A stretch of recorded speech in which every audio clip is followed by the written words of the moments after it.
যারা বিভ্রান্তিমূলক বক্তব্য দিচ্ছেন তারা নির্বাচন বানচাল করতে চায় বলে মন্তব্য করেছেন বিএনপি স্থায়ী কমিটির সদস্য সালাউদ্দিন আহমেদ। গণতান্ত্রিক উত্তরণে সব দলকে ঐক্যবদ্ধ থাকার আহ্বান জানিয়েছেন তিনি। দলের আরেক স্থায়ী কমিটির সদস্য মঈন খান বলছেন, ১/১১ সরকার বিরাজনীতিকরণের অসৎ পরিকল্পনা করেছিল এবং ২০০৮ সালে নির্বাচন ছিল সাজানো। বান্ডেল থাকলে প্রতি সেনমানিতে টাকা বাঁচবে। বিকাশ সেনমানি বান্ডেল কিনে জিতুন প্রতি লেনদেনে।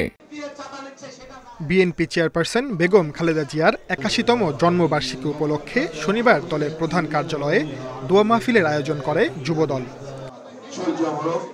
মাহফিলে বিএনপির স্থায়ী কমিটির সদস্য সালাউদ্দিন আহমেদ বলেন, দেশের চলমান সংকটে দলের নেতাকর্মীদের দিক নির্দেশনা দিচ্ছেন খালেদা জিয়া। যে দেশে খালেদা জিয়ার মতো একজন নেত্রী আছেন সেই দেশ কখনো পথ হারাবে না বলে মন্তব্য করেন তিনি।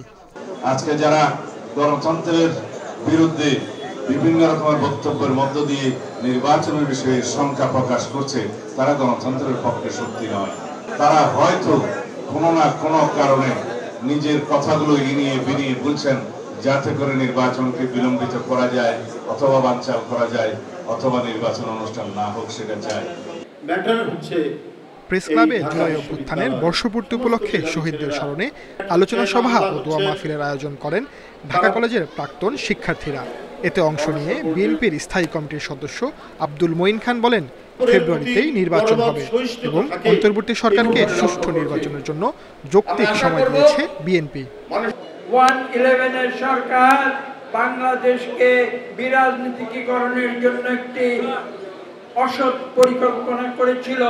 আমি বলতে বাধ্য হচ্ছি যে সেই ২০০৮ সালের নির্বাচনও কিন্তু সুষ্ঠু নিরপেক্ষ ছিল না, সেটি ছিল পরিকল্পিতভাবে একটি সাজানো নির্বাচন।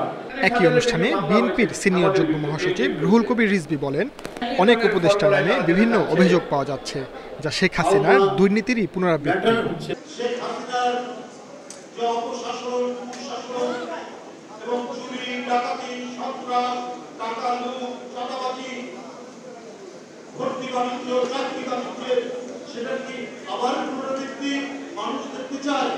রুহুল কবির রিজভী বলেন, শেখ হাসিনা এতদিন মুক্তিযুদ্ধের চেতনার নামে রাজনীতি করেছেন, এখন ধর্মীয় চেতনার নামে রাজনীতি করছেন অনেকে।